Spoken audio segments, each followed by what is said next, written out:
ஓம் ஸ்ரீ கிருஷ்ணாய பரமாத்மனே நமஹ. ஸ்ரீமத் பாகவத ரகசியம் 11வது ஸ்கந்தம், பகுதி 24. கனவு காணும்போது எவ்வாறு ஒரே அறிவு பலவாக காணப்படுகிறதோ அதே போல விழிப்பு நிலையிலும் அதே அறிவினால் பலவாக காணப்படுவதுதான் இந்த உலகம்.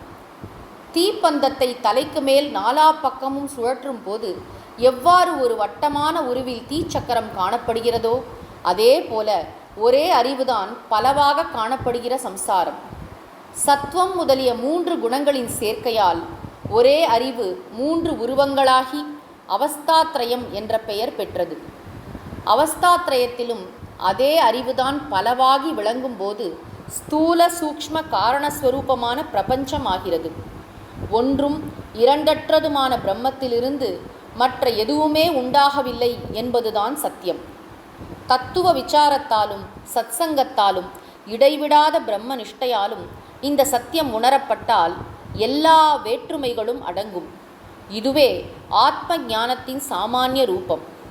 வேதங்கள், சாஸ்திரங்கள் இவை மூலம் ஒருவர் அறிந்து கொள்ள வேண்டியதும் இந்த தத்துவம்தான். யோகம், சாங்கியம், ஞானம் இவற்றால் ஒருவர் அடைய வேண்டியது இந்த தத்துவத்தின் அனுபூதியே. இருந்த போதிலும் எதிர்மறையான காரணங்களால் சாதனைகளுக்கு தடைகள் ஏற்படக்கூடும். அதற்கு தேவைப்படும் மாற்று விதிகள் மூலம் அந்தந்த தடைகளை சாதகன் வென்று அனுபூதி பெறும் வரை இடைவிடாத முயற்சி செய்ய வேண்டும்.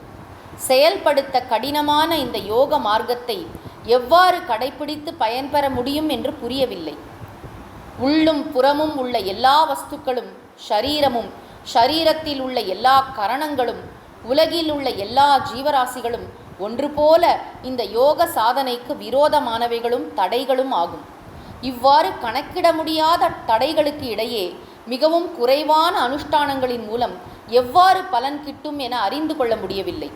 தங்களுடைய அனுகிரகம் மட்டுமே ஆதாரம் என்று கூறிய உத்தவரிடம் பகவான் மறுபடியும் கூறினார், ஹே உத்தவா, எல்லாவற்றையும் எனக்கு அர்ப்பணித்து என்னை பூரணமாக சரணாகதி அடைந்து என்னிடம் களங்கமற்ற பக்தியோடும் நம்பிக்கையோடும் புண்ணிய க்ஷேத்திரங்களில் சஞ்சரித்து கொண்டு புண்ணிய ஆத்மாக்களுடன் தொடர்பு வைத்து கொண்டு மேற்கூறிய ஆன்மீக யோகத்தை அபியாசம் செய்வாயாக.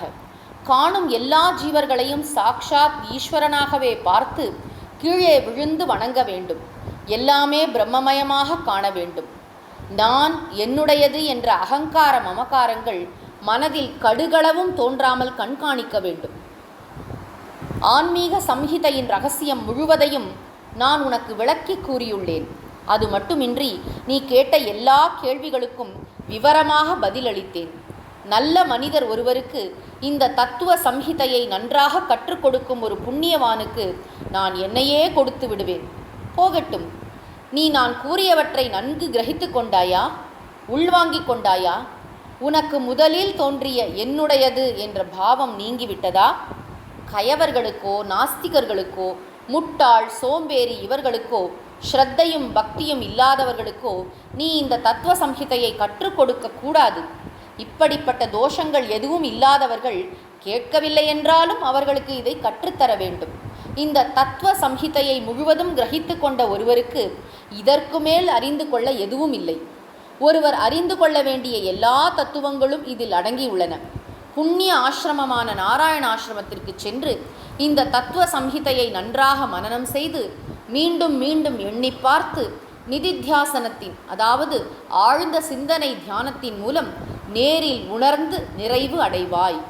பகவானது தத்துவ உபதேசத்தின் முடிவுரையை கேட்ட உத்தவர் பகவானை விட்டு பிரிந்து செல்ல வேண்டுமே என்ற வருத்தத்தில், கருணாமயனான பகவானே, உங்களது காருண்யம் நிறைந்த அனுகிரகத்தால் அடியேனுடைய அஞ்ஞான இருள் முழுவதுமாக விலகிவிட்டது. என்னிடமிருந்து மறைந்து போயிருந்த விஞ்ஞான தீபத்தை, மெய்யறிவு என்னும் ஜோதியை தொண்டனிடம் பேரன்பு காட்டும் தங்கள் மூலம் மீண்டும் பெற்றுவிட்டேன். எனது எல்லா சந்தேகங்களும் தீர்ந்துவிட்டன. தாங்கள் கூறியது அனைத்தையும் வார்த்தைக்கு வார்த்தை நிறைவேற்றுகிறேன்.